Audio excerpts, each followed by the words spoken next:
Hello everyone and welcome to this video. Now today I'm going to be doing an album review. I'm going to be taking a look at this record here, which is the debut album by The House of Love. So yes, I'll just be doing my usual thing in this video, giving a bit of background information about the album, then showing you my vinyl copy of it here, and then looking at each of the album songs in detail. So this was their debut full-length studio album released on the 16th of May in 1988. However, it was not the first thing the band had released. So they'd formed a couple of years prior, 1986, in Camberwell, London, apparently after sort of frontman Guy Chadwick, who was at this stage at the relatively old age of 30 for an up and coming musician. He'd seen a Jesus and Mary Chain concert and was very much inspired by them to kind of form a band of a similar kind of ilk, kind of taking a bit of influence from a lot of underground 60s bands, namely the Velvet Underground, and this was kind of coming after, for Guy Chadwick anyway, his last musical endeavour, which was with a new romantic band called The Kingdoms. I think they had one single and it did absolutely nothing. They never went anywhere. So yeah, Chadwick, maybe a bit disillusioned with the commercial kind of music scene, decided to form a band, basically doing music that he loved, sort of thing. So in order to sort of see this become a reality, he teamed up with an old friend, a guy called Pete Evans, who played the drums, and then recruited other musicians via adverts in the Melody Maker. So here they got on board singer and rhythm guitarist Andrea Huchump, originally from Germany, and her boyfriend bass player Chris Grusenzen. I think that's probably butchered that pronunciation. And then of course Teddy Bickers came in on lead guitar. So notably these other players were quite a bit younger than Chadwick. So there was a 10-year age difference between Chadwick and Teddy Bickers. So they signed up to Creation Records after Alan McGee sort of picked up on them at one of their gigs, and then released their debut single, which was called Shine On. This is just a reissue of it here from a few years back. This came out in May of 1987 and would make a bit of a splash on the UK and indie charts, get some press attention from the likes of The Enemy, and then was followed up by another song called Real Animal, which I haven't got a copy of, but that was decidedly less successful. Although around this time, they were playing a lot of gigs as well, really gigging quite a lot. But even at this stage, the band were starting to fall apart slowly. So the original lineup, like I said, was a 5-piece, but then but then shortly going into making their debut album, female vocalist and guitarist Andrea Huchump left the band. This particular release here is a German EP, which kind of collects those early singles, Shine On and Real Animal, with I think 2 extra tracks on here as well. So after these 2 singles, they received an offer from Alan McGee to record an album, which they did very, very, very quickly over just 3 days. Chadwick would reflect with great modesty that he put everything into making the album as great as it could be. He said that I don't think the album was great, but it was the best we could do, is what he said in retrospect. And then kind of in terms of its sort of commercial success, it was fairly successful, this, a lot of critical acclaim, as well as kind of championing from the likes of John Peel and sort of various kind of music publications. It sold well, reaching #1 on the UK indie charts, and was certified silver by the end of the year. However, kind of beyond this point, The House of Love would kind of struggle to sort of build on the success. A kind of follow-up single, Destroy the Heart, I think charted, but it was not as big a sort of commercial breakthrough as they were perhaps expecting or hoping it to be. And then within about a year, you'd have kind of Manchester and sort of Acid House kind of coming along, and The House of Love were maybe seen a little bit out of date by 1989. They do 2 more incredible full albums, like another self-titled album and then Babe Rainbow, and then kind of split up like a few years later. So anyway, I want to now show you my vinyl copy of it here. So this is a reissue of the album here, which is quite a good reissue actually, to be honest. So it's got the great cover there, just like the 4 members like the band there. Yeah, really nice cover. But this is got an extra disc, basically containing that German EP which I showed, as well as the tracks from the Destroy the Heart single. So basically this really just collects everything that was commercially released by them like around this time. It's got some great linear notes like in here, like as well, a real sort of deep dive like into like the band's history and that's sort of like where they were up to like sort of making this album, just on like a black vinyl. And then the other disc is in a very similar kind of sleeve here. Yeah, just more writing and linear notes there. So no, yeah, I would definitely recommend like this reissue like as like a way to go, to sort of buy the album if it's still available. That is, 'cause I think it came out maybe 2018, yeah, on a Cherry Red Records here. Okay, so I will now just go over each of the album's tracks in detail. So I'll score each song out of 10 and then use those scores to give us a overall percentage marking for the album.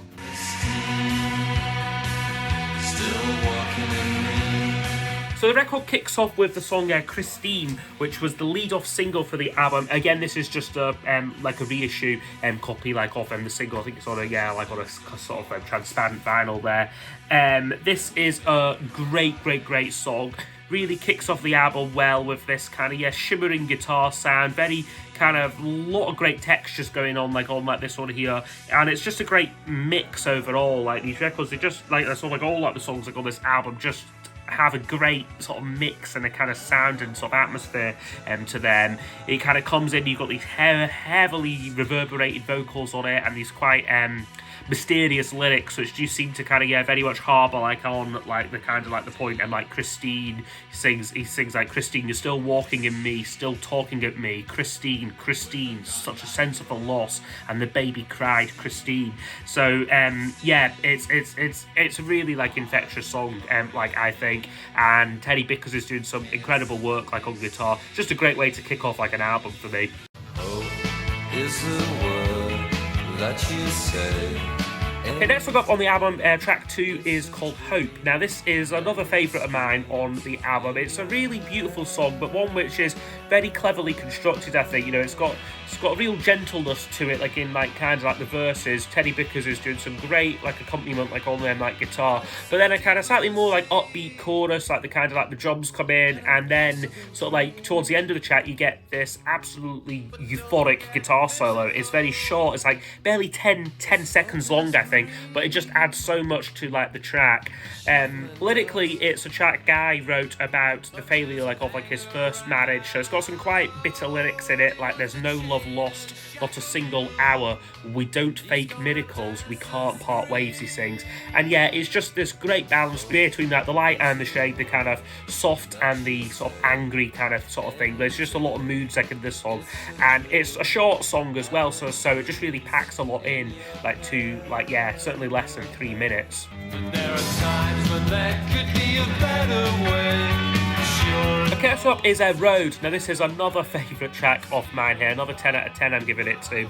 Which this one is a more kind of rocking song, like you've got a great kind of propulsive kind of like guitar riff, what kind of like goes like through like the track. Again, it's one which you do feel a sense of, like it's got a driving rhythm to it. You feel like a great sense of like momentum like with this song here. It's a song that lyrically kind of touches on kind of Guy's experience of kind of moving to London, like to sort of like make it kind of thing, like as like sort of like a rock star sort of thing. I think he grew up like in like the West Midlands and then moved down to London, kind of Camberwell, like where like he formed like the House of Love. So this is a song which is kind of about becoming like a kind of like an outsider sort of thing. He sings on it like, born abroad, no relation here, he talks so funny, why do you bother at all? So it's got this really propulsive feeling, great lyrics. I love that. I love like the chorus bit like as well.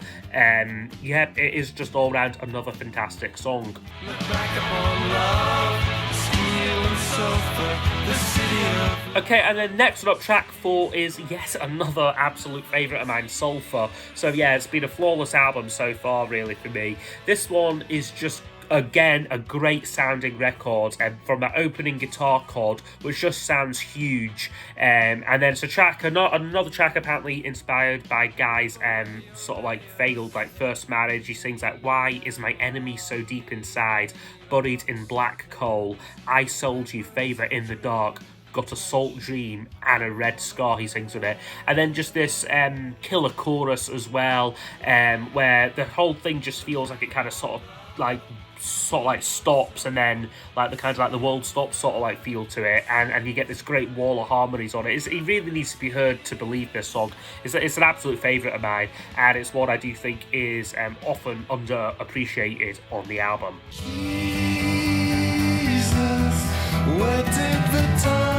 Okay, and then side one closes off with the song Man to Child. So this one is a bit of a mood change on the album. This is a stripped back acoustic track, and it's a song essentially about the kind of fear like of aging, so it's quite kind of straight ahead lyrically. You know, a lot of these other tracks are kind of shrouded in kind of mystery and kind of different metaphors and that. This one's not. This one's quite sort of straight down the middle. He sings to it like, "Saw you walking in the street today. Your lips were cracked, your hair was grey. Things should never ever be this way. A man to child, you've had your day." So it's here's this song about the fear like of growing old, and it's just really nice. It's got Teddy Bickers doing some like nice guitar lines like on it like as well.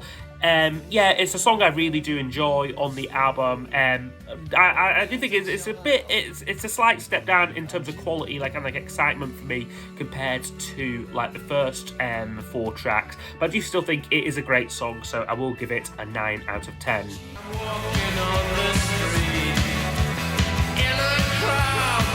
Okay, and then side 2 opens up with the song Salome, which is for me the weakest track on the album. It's a relentless kind of punky sort of song, this one here, with again quite sort of dark, kind of like mysterious lyrics. Again, you've got this kind of refrain about like, "I love the way she cries, skin is red, muscles stretch, and loose in love, oh happy death," he sings on it. So yeah, quite mysterious kind of dark lyrics there.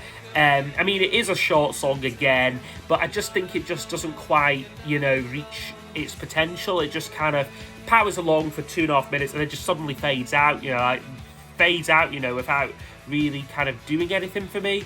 Again, it's a good performance. I mean, it is good to see the band rocking a little bit. Again, Teddy Bickers does some incredible guitar work like on here, which really like enhances the song, but I just don't think it's all that great of a song like as a whole.